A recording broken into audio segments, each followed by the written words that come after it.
Our show let's grow green with বাগান বন্ধু। আজকে আমাদের অতিথি অভিজ্ঞ বাগানি পরিমল কর। কাকু কেমন আছো? আমি ভালো আছি। তোমার বাগান কেমন চলছে? বাগান এখন ভালোই চলছে, যতদিন পারি চালিয়ে যাব। তুমি মূলত কি চন্দ্রমল্লিকাই করো? আমি মূলত চন্দ্রমল্লিকা করি, অন্য অন্য গাছও করি, সাথে ফল গাছ, অন্য অন্য ফুল গাছও করার চেষ্টা করি কিছুটা, কিন্তু মূলত চন্দ্রমল্লিকাটাকেই আমি গুরুত্ব দিই বেশি। আচ্ছা, চন্দ্রমল্লিকা ফুলের উৎপত্তি কোথায়, কোথা থেকে আর কি, আর ভারতের সংস্কৃতিতে এর গুরুত্বটাই বা কী? চন্দ্রমল্লিকা ফুল মূলত পূর্ব এশিয়া, চীন এবং জাপান থেকে ওর উৎপত্তি প্রায় 2500 বছর পূর্বে। আচ্ছা, পরে এটা আস্তে আস্তে জাপানে রাজকীয় মর্যাদা পেয়ে যায়। জাপানের পর আমাদের ভারতবর্ষে ব্রিটিশ আমলে ব্রিটিশদের হাত ধরে ভারতবর্ষের আগমন। আচ্ছা আচ্ছা। আর এই ফুল কেন এত জনপ্রিয়? এই ফুল জনপ্রিয় এই জন্য, মানে আমার যতদূর ধারণা তাতে এই ফুলটা সহজেই করা যায়, আর আমাদের এই ক্লাইমেটে মোটামুটি সবাই করতে পারে এটা। একটু চেষ্টা করলে সবাই এটাকে করতে পারে। আর এটা মানে প্রচণ্ড দর্শনীয় ফুল এটা। আচ্ছা আচ্ছা। হ্যাঁ, এটা যত পরিমাণ ফুল করা যায়, অন্য অন্য ফুল এত পরিমাণে করা সম্ভব না। আচ্ছা আচ্ছা। এটা যে যেভাবে পারে সেইভাবে এর গ্রোথটাকে বাড়াতে পারে। একটু অভিজ্ঞতা থাকলেই সে প্রচুর পরিমাণে ফুটাতে পারে। আর এটা আমাদের বাঙালির কাছে এটা বিশেষ গুরুত্ব পায় এই জন্য যে ঠিক শীতের শুরুর থেকে এটা শুরু হয়। আচ্ছা আচ্ছা। হ্যাঁ, বিভিন্ন পুজো, যেরকম দুর্গা পুজো, লক্ষ্মী পুজো, সরস্বতী পুজো, সব পুজোতেই এই ফুলটাকে ব্যবহার করা যায়। আচ্ছা, মূলত কত রকমের জাত আর কত রকমের রং হয় আর কি এই ফুলের? ফুলের জাত তো অনেক রকম আছে, অনেক রকম রং আছে, সব তো আমরা জানি না। আমি যেটুকু জানি এটা মোটামুটি ওই দুটো ভ্যারাইটি আছে, একটা হলো পম্পন ভ্যারাইটি আর একটা হচ্ছে জায়ান্ট ভ্যারাইটি। এই দুটো ভ্যারাইটির মধ্যে আবার অনেক রকম ফুল হয়। যেরকম পম্পন ভ্যারাইটির মধ্যে পম্পন বল ভ্যারাইটি হয়, তারপর স্টার ভ্যারাইটি হয়, তারপরে বিভিন্ন রং হয়, মানে লাল নীল, আর নীল হয় না, লাল, সবুজ, হলুদ, সাদা, বিভিন্ন রঙের ফুল এটা ফোটে। আচ্ছা আচ্ছা। আর নতুন যারা করবে তাদের জন্য কোন জাতের গাছগুলো আর কি সহজে চাষ করতে পারবে আর কি ওরা? নতুন যারা করে তাদের কাছে আমি বলবো ওই পম্পন ভ্যারাইটি দিয়ে শুরু করা উচিত। আচ্ছা। কেন জায়ান্টটা সহজে করতে পারবে না, কেন জায়ান্টটা খাবার দাবারের অনেক ব্যাপার আছে। হ্যাঁ, ওটা সহজে ওরা রপ্ত করতে পারবে না। চন্দ্রমল্লিকার পম্পনটা যে কোনোভাবেই একটা টবে, ছোট একটা টবে লাগালেও 10-12টা ফুল পাওয়া যেতে পারে। আচ্ছা আচ্ছা। আর একটু যদি যত্ন করে সেটা তো 1000, 2000, 2500 বিভিন্ন ইয়েতে করা যায় এটা। কিন্তু নতুন বাগানি যারা, তারা ওই প্রথমে ওই পম্পন ভ্যারাইটি দিয়েই শুরু করুক, তাতে ওরা পারবে ওটা। কেন ওটা শুধু আমাদের এখানকার যে ডুয়ার্স মাটি, আমাদের তো আর এই এলাকাটাই হচ্ছে ডুয়ার্স, আর এখানকার মাটিটাই হচ্ছে ডুয়ার্স মাটি। আচ্ছা আচ্ছা। কিন্তু ডুয়ার্স মাটি যে চন্দ্রমল্লিকাটা ভালো হয়। আর এই মানে এই গাছের আদর্শ সময় কখন, মানে কোন সময় আর কি গাছটা লাগানো? এই গাছের আদর্শ সময় বলতে এখন এটা ঠিক এপ্রিল মে মাস থেকে যদি শুরু করা যায় তাতে প্রচুর পরিমাণে ফুল ফোটানো সম্ভব, কিন্তু নতুন বাগানিরা সেটা পারবে না। এত তাড়াতাড়ি করতে গেলে এদের বর্ষায় গাছ মরে যাবে। হ্যাঁ, কেন এটা করতে গেলে বর্ষার সময় একটা শেড ছাড়া করা সম্ভব না। ঘেঁষে করা যায়, শুরুর থেকে ঘেঁষে করা যায়। ঘেঁষে করলে সেটা শীত, বর্ষা, গ্রীষ্ম সব সময় তার কোনো অসুবিধা হয় না। কিন্তু ঘেঁষে করলে ঘেঁষের যে যত্ন, যেটা জল প্রতিনিয়ত জল দেখা, মেপে মেপে জল দেওয়া, এগুলো নতুন বাগানিরা অনেকেই পারবে না হয়তো। আচ্ছা, মানে চারা না কাটিং? এটা চারা থেকেও হয়, কিন্তু কাটিং থেকে করলে এটা ভালো হয়। আচ্ছা, এখন তো মোটামুটি শীত শেষ, তাহলে পরের বছর যদি আমরা প্রচুর পরিমাণে চন্দ্রমল্লিকা ফুল পেতে চাই, তাহলে কোন সময় থেকে আমরা শুরু করব? যদি ভালোভাবে করতে হয় তবে এপ্রিল মাসের মাঝামাঝিতেই কাটিং বসাতে হবে। তারপরে মে মাসের ফার্স্ট উইক থেকে মাঝামাঝির মধ্যে চারা রোপণ করতে হবে, তবেই ভালো ফুল পাওয়া যাবে। টবে ও মাটিতে চন্দ্রমল্লিকা চাষের মধ্যে পার্থক্য কি? টবে আর মাটিতে চন্দ্রমল্লিকা পার্থক্য, মাটিতে তো সবসময় গাছের প্রয়োজনীয় খাবার মজুদ থাকে, গাছের শেকড় তাদের ইচ্ছা মতো যেদিকে খুশি চালিত হয়ে খাবার গ্রহণ করতে পারে। কিন্তু টবে তো আমরা গাছকে মানে করার জন্য বিভিন্ন উপায় অবলম্বন করে খাবার, নির্দিষ্ট খাবার দিয়ে গাছকে লাগানো হচ্ছে। টবে করতে গেলে বিভিন্ন পরিমাণে খাবার এদের দিতে হয় আমাদের, যেরকম প্রয়োজন, গাছের প্রয়োজন অনুযায়ী, যেরকম সার প্রয়োজনের অতিরিক্ত হলে গাছ নষ্ট হয়ে যাবে, আবার পরিমাণে কম হলে গাছ বাড়বে না, সেজন্য পরিমাণগুলো বুঝে খাবার প্রয়োগ করতে হয়। বাড়ির বাগানের জন্য কোনটা আদর্শ, টবে না মাটিতে? বাড়ির বাগানে যদি বাড়িতে জমি থাকে তবে জমিতে করলে গাছ সবসময় ভালো হবে, যত্ন কম করতে হবে, শুধু টাইম টু টাইম খাবারটা দিলেই গাছ ভালোভাবে বেড়ে উঠবে। কিন্তু টবের ক্ষেত্রে তো সেটা সম্ভব না। কিন্তু আমাদের শহরাঞ্চলে জমির পরিমাণ খুবই কম, বাড়িতে জমি নেই বললেই চলে, সেজন্য আমাদের যা কিছু করতে হয় শহরে ওই ছাদে কিংবা কার্নিশে এইসব জায়গায় আমরা গাছ করে থাকি।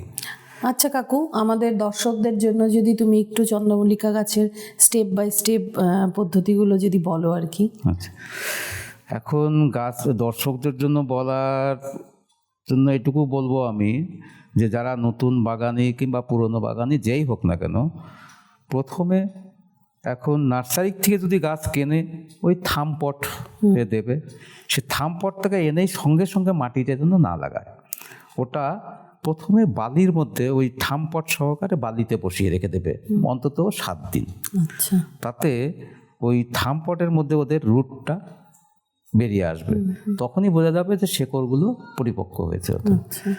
তখন ওটাকে উঠিয়ে ওই ছোট গ্লাস কিংবা মাটির খুঁড়ি এর ভিতরে বসিয়ে রাখবে দিন 7-8। তারপর ওটাকে তুলে টবে, এখন নতুন বাগানিরা হয়তো বারবার টব পরিবর্তন করা ওটা ওদের পক্ষে সম্ভব হবে না, তারা একবারেও 8 ইঞ্চি কিংবা 6 ইঞ্চি টবে বসিয়ে দিতে পারে। যদি একবারে 6 ইঞ্চির থেকে 8 ইঞ্চি, 8 ইঞ্চি থেকে 10 ইঞ্চি এটা যদি 3 বারে ভাগ করে নিতে পারে তাহলে সবচেয়ে ভালো হয়, গাছের পক্ষে ভালো হবে, এটা খাবারটা ওরা ভালোভাবে পাবে। কেন প্রথমে 6 ইঞ্চিতে লাগালো, 6 ইঞ্চিতে যখন শেকড় চারিদিকে টবের চারিদিকে ছড়িয়ে গেল, তখন ওটাকে তুলে 8 ইঞ্চি টবে রূপান্তর মাটি দিয়ে। বুঝবে যে টবের শিকড় বেরিয়েছে? ওই নিচের যে আমাদের ড্রেনেজ যে ফুটোটা থাকে ওইখান দিয়ে মোটামুটি শেকড় বেরোনো শুরু হয়ে যায়, তখনই বোঝা যায় যে ভেতরে শেকড় দিয়ে ভরে গেছে চারিদিকে। আর গাছের শেকড়ের ধর্মই হচ্ছে চারিদিকে ছড়ানো, সেই জন্য ওরা মাঝখানে থাকে না, ওরা ওই টবের চারিদিকে জড়াতে থাকে। তখনই বোঝা যায় এটা ওই নিচ থেকে যখন 2-1টা শেকড় বেরিয়ে আসে তখনই বোঝা যায় এদের ভেতরে শেকড় দিয়ে ভরে গেছে, তখন এদের খাবারের জন্য আরও বড় টবের প্রয়োজন। তখন ওটাকে চেঞ্জ করে তখন আরেকটু বড় টবে চারিদিকে মাটি দিয়ে বসিয়ে দিলে আবার ওরা ভালোভাবে খাবার নিতে পারবে। এইভাবে মিনিমাম 3 বার যদি চেঞ্জ করতে পারে তবে গাছের গ্রোথটা ভালো হবে, ওরা পর্যাপ্ত পরিমাণে খাবার পাবে। এইভাবে ওরা শুরু করতে পারে নতুন বাগানিরা। আর এর ভিতরে একটা কথা যেটা বলবো সেটা হচ্ছে রোগ পোকা, কেন এই গাছে প্রচণ্ডভাবে রোগ পোকার উপদ্রব হয়। সেই রোগ পোকার থেকে বাঁচতে গাছের প্রথম থেকেই রোগ ধরুক পোকা ধরুক ওগুলো দেখা দেখি নাই, প্রথম থেকেই সপ্তাহে একদিন ওই ফাঙ্গিসাইড স্প্রে করতে হবে। তারপরে ওই পোকা তাড়ানোর জন্য আমি যেরকম ব্যবহার করি কাকা কনফিডার, এই দুটো জিনিসই আমি বেশি ব্যবহার করি, এতেই আমি ভালো কাজ পাই।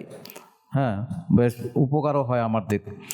ওই 1 সপ্তাহ প্রথমে কাকা স্প্রে করলাম, 1 লিটার জলে 1 ml পরিমাণে কাকা দিয়ে স্প্রে করে দিলাম গাছে।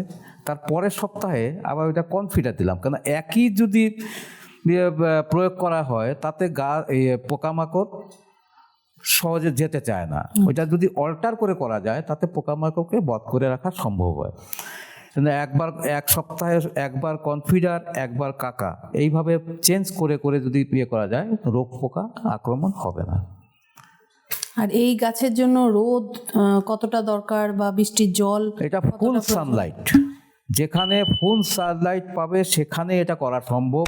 যেখানে দিনে অন্ততপক্ষে 4 থেকে 5 ঘন্টা রোদ পাওয়া যায় সেখানে এটা করা সম্ভব। অল্প রোদের ক্ষেত্রে এটা গাছ ভালো হবে না, গাছ হবে কিন্তু সেরকম ওই অল্প ফুল হবে, গাছ লম্বা হয়ে যাবে, লম্বা হয়ে গেলেই ওর ভারসাম্য রক্ষা করতে পারবে না, গাছ ঝুলে পড়বে। আর ফুল রোদ পেলে ওটা গাছটা সাইজ ভালো থাকে, চারিদিকে ছড়াতে পারে ভালো, আর ফুলও খুব ভালো হয়। আচ্ছা, এই গাছের ডাল যদি বড় হয়ে যায় তাহলে কি করতে হবে? এটা ডাল বড় হতে দেওয়া যাবে না। এই গাছ করতে গেলে প্রথম থেকেই গাছ যখন 6 ইঞ্চি সাইজের মাপ হয়ে যাবে তখন থেকে এটা পুনিং শুরু করে দিতে হবে। আচ্ছা, 6 ইঞ্চি হওয়ার পরে মাথাটা খুঁটে দিতে হবে। হ্যাঁ, 2 পাতার মাঝখানে যে সদ্য ওঠা যে ডগাটা ওটা ভেঙে দিতে হবে। ভেঙে দিলেই কয়েক দিনের মধ্যে দেখা যাবে ওখান থেকে 2টো শাখা বেরিয়ে এসছে। ওই 2টো শাখা যখন 4 পাতা হয়ে যাবে তখন তার উপরের যে ডগাটা সেটাও ভেঙে দিতে হবে। এইভাবে যত ব্রাঞ্চ বেরোবে সব 2 পাতার পর পরে ব্রাঞ্চগুলো থেকে ওই মাথা খুঁটে দিতে হবে। ওটা মায়া করলে হবে না যে গাছটা বড় হচ্ছে আমি ভেঙে দেব, ওই করলে হবে না। ওটা মায়া না করে ভেঙে দিতে হবে, তাতে যত ভাঙা যাবে তত ব্রাঞ্চ বেরোবে। আর এর সাথে নিয়মিত খাবারটাও দিতে হবে। যেরকম প্রথম অবস্থায় তো মাটি আমি তৈরি করেই দিলাম, মোটামুটি 1 মাস খাবার না দিলেও চলে যাবে। যে খাবার টবে আছে সেই খাবারই ওদের পক্ষে যথেষ্ট, শুধু পুনিংটা করে যেতে হবে।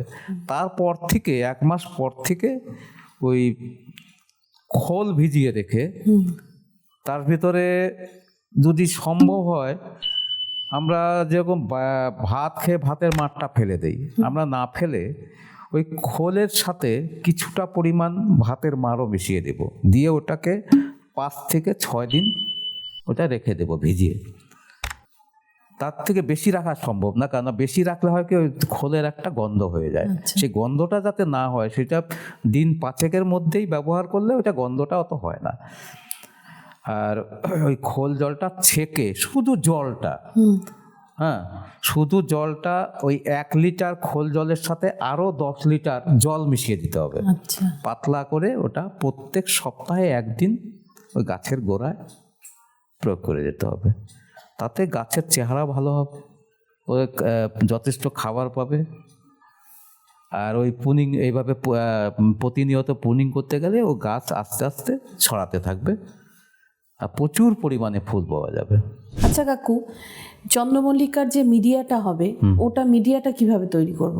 চন্দ্রমল্লিকা যদি টবে করতে হয় তবে মিডিয়াটা তৈরি করা সত্যিই খুব গুরুত্বপূর্ণ একটা কাজ। কেননা আমাদের সাধারণ মাটিতে বিভিন্ন রকমের ব্যাকটেরিয়া থাকে, সেই ব্যাকটেরিয়া তাড়ানোর জন্য আমরা সাধারণত ওই রোদে 4 থেকে 5 দিন মাটিটাকে ফেলে রেখে দিই, কেননা ওই সময় রৌদ্রের তাপ থাকে প্রচণ্ড। ওই রৌদ্রের তাপে ব্যাকটেরিয়া খারাপ যেসব ব্যাকটেরিয়াগুলো মারা যায়। আর তখন ওই 4-5 দিন ওইটা রাখে দেওয়ার পরে ওই কিছু দিয়ে মাটিগুলোকে ভালো করে গুঁড়ো করে একদম ডাস্ট না করে হালকা দানা দানা থাকবে এইভাবে ওটাকে করে তার সাথে ওই এখন নার্সারিগুলোতে কিংবা দোকানে কিনতে পাওয়া যায় হাড়গুঁড়ো, শিংকুচি, তারপর নিমখোলটা আর কি ব্যাকটেরিয়া তাড়ানোর জন্য নিমখোলটা খুব উপযোগী। ওইগুলো মিশিয়ে, সেটা হয়তো পরিমাণ কিন্তু খুবই কম, যেরকম ধরি 10 ইঞ্চি একটা টবের ক্ষেত্রে ওই 1 চামচ পরিমাণ হাড়গুঁড়ো, মানে বড় চামচের 1 চামচ পরিমাণ হাড়গুঁড়ো, 1 চামচ শিংকুচি, 1 চামচ ওই নিমখোল, এগুলো মিশিয়ে ওটাকে জল ছিটিয়ে, ওটা একটু মানে জল ছিটিয়ে ইয়ে করে দিয়ে, মানে কাদা করবে না, মানে জলটা ছিটিয়ে একটু ভেজা ভেজা করে একটা বস্তায় ভরে কিছুদিন রেখে দিলে ওটা ওর ভেতরে যেসব গ্যাস ট্যাসগুলো তৈরি হবে বা একটা হিট তৈরি হয়, মানে হাড়গুঁড়ো, নিমখোল এগুলো ব্যবহার করলে একটা হিট তৈরি হয়, এই হিটগুলো নষ্ট হয়ে যাবে। আচ্ছা, আর হিটগুলো নষ্ট হওয়ার পরে মিনিমাম দিন 15 রেখে দিলে সবচেয়ে ভালো। আর ওটা নতুন বাগানিদের কাছে একটাই কথা বলবো, যেটা হচ্ছে যদি তারা ভাবে যে বেশি খাবার দিলেই বেশি গাছ ভালো হবে, সেটা কিন্তু ভুল। ওটা পরিমাণের বাইরে কোনো খাবার দেওয়া যাবে না, পরিমাণের বাইরে খাবার দিলেই গাছ নষ্ট হয়ে যাবে। সেজন্য অল্প করেই খাবার দেওয়া হোক, তাতে নতুন বাগানিদের আশা ভঙ্গ হবে না। আচ্ছা, হ্যাঁ। আর বৃষ্টির সময় কি সতর্কতা অবলম্বন করবে? বৃষ্টির সময় সবসময় যদি মাটিতে করতে হয় তাহলে শেড লাগবেই, বৃষ্টির থেকে বাঁচানোর জন্য শেডে গাছ রাখতেই হবে। সেজন্য এখন ওই হোয়াইট পলিথিন জাতীয়, মানে এটা যাতে রৌদ্রটা পায় কিন্তু বৃষ্টির থেকে বাঁচে, সেরকম কোনো অবলম্বন নিতে হবে। এখন সবার তো সেটা সম্ভব হয় না, তারা এখন রোদে রেখে দিল, বৃষ্টির সময়টাকে দেখে ওই সময় যদি একটা শেডের তলায় এনে রেখে দেয়, বৃষ্টি চলে গেলে আবার বাইরে বের করে দিল, এইভাবে প্রথমে শুরু করতে পারে। তারপরে আস্তে আস্তে পুরনো হয়ে যাবে, তারা তো ওইটা জেনেই যাবে, তখন প্লাস্টিকের একটা শেড ছাদে তৈরি করে নিতে হবে। ওটা যে কয়দিন বৃষ্টি, সে কয়দিনের জন্য ওই শেডটা তৈরি করে শেডের তলায় রাখতে হবে, বৃষ্টি চলে যাওয়ার পরে শেড খুলে দেবে।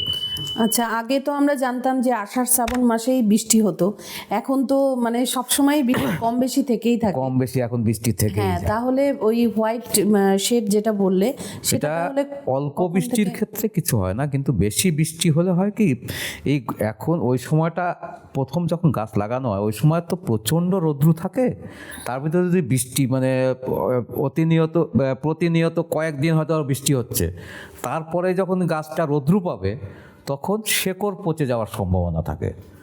যদি শেড থাকে সেটা সম্ভব হবে না, আর শেড না থাকলেই ওই জলে মাটি ভিজে আছে, তার ভিতরে যদি প্রচণ্ড হিট পেয়ে যায় তখন শেকড়গুলো পচে যায়, গাছ মারা যায়। সেই থেকে বাঁচার জন্যই শেডের প্রয়োজন। আচ্ছা, তুমি একটু বলো, নতুন বাগানি যারা গাছ, চন্দ্রমল্লিকা গাছ শুরু করবে, মানে কোন কোন ভুলগুলো এড়িয়ে চলবে?